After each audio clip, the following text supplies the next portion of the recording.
Some of Terraria's weapons have always been a little hard to place, as with so many damn options to choose from, it's very easy for an otherwise cool and unique weapon to fall into the realms of irrelevancy. And so today, I thought we'd take a look at a weapon which I think, while far from terrible, is a little insignificant compared to the other weapons obtained at the same point. Of course, I'm talking about the Toxic Flask. Now, funny enough, I have already looked at this weapon briefly in the past. However, I think to truly understand where this weapon stands, we need to compare it to the other available alternatives, because you might be a little shocked. Before we jump into it though, if you enjoy these weapon review videos, don't forget to drop a like and subscribe, as it really helps out the channel.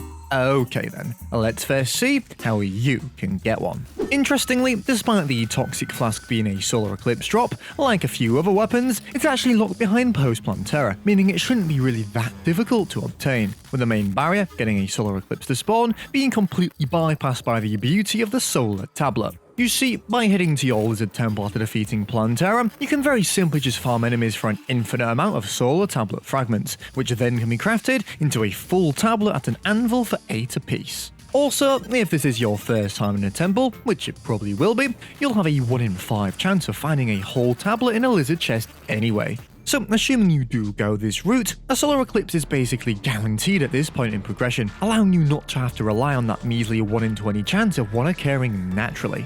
Anyway, once one is up and running, we very simply need to focus on killing one enemy in particular, Dr. Fly, which luckily for us, unlike the Nailhead or Eyesore, is really quite a common spawn, and with the Toxic Flask in question only having a 4.94% drop rate, you should be able to find yourself with one nice and quickly by just running and gunning the whole event. However, if you are finding this difficult, don't forget that you can always use a weapon like the Death Sickle to completely cheese the entire event, allowing you to kill hundreds of Dr. Manflies underground. Just look out for those moth runs though.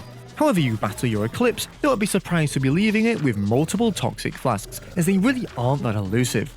Right then, let's see what it can do, shall we? The Toxic Flask in many ways presents itself as more of a support type weapon. However, I really don't think this is the case, as when thrown, the damaging Toxic Cloud release will only last about 1.5 seconds, meaning you really need to continuously fire this thing to do any real damage. And speaking of damage, from a DPS perspective, it does unfortunately already match the Inferno Fork when left to linger, and loses to it under continuous fire. So this is already where some of the pitfalls of this weapon start to show, as despite it having less range, fire rate, and projectile sustain compared to this weapon, it also has lesser base damage, which just seems a little strange to me. Also, when bringing out something completely different like the Shadow Beam Staff, its single target DPS is already around the same ballpark as the Toxic Flask, and this is a weapon with infinite range and piercing. So I mean, let's really hope the Flask can bring it back against groups. And well, while it's definitely an increase, most of the potential is lost with the limited sustain of those gas clouds, with basically a max of 2 or 3 being on screen at the same time. So if we were to compare this to its closest competitor once more, it's just a wipeout, with the Inferno Fork being capable of upwards of 6,000 DPS. Also, if we bring back out the Shadow Beam Staff, assuming your enemies are all in a line, once again we can deal some crazy high damage, which more than makes up for its below average single target performance. So I guess now, it's only fair we see if the Toxic Flask is any better against the real thing. And to be fair to it, in a real scenario the 3 weapons are a lot closer matched, with the Flask and Inferno basically taking out this group of mimics at the same speed. The only time you really get to notice that DPS difference is against tankier groups. You see, against these bio-mimics at least, while the Toxic Flask did take them down relatively fast, the Inferno Fork's higher base damage did make all the difference, and is really just better at this point. And unfortunately, this comparison doesn't stop here, as against Golem, while the Toxic Flask is far from being a bad weapon, having the perfect functionality for such a static boss, the Inferno Fork did manage to take him down considerably faster,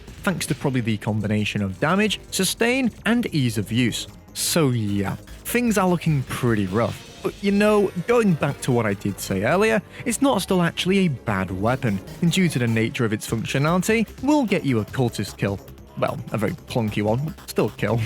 But you know, we're not treating this in a vacuum, and unfortunately, the reality is that the Inferno Fork does exist, and will just fare you far better against everything shown today. Despite this though, hear me out here. as one of the very first things I mentioned about the flask was its easy and almost guaranteed obtainability, which is something which can't be said for the Inferno Fork. So maybe, if you're just looking for a solid crowd control weapon to get you through some invasions, or just one of the many quick ways to defeat Golem, you could still go for it. But just be aware that for another 20 or 30 minutes of grinding, you could instead have a version that is better in every way. So there we have it folks, the Toxic Flask, a cool sounding weapon in theory, but it's just let down by its balancing. I'm sure at some point we'll see this thing get a little buff, but in its current state, I can see why it gets so easily missed. This has been sockrteez, and I'll see you in the next one.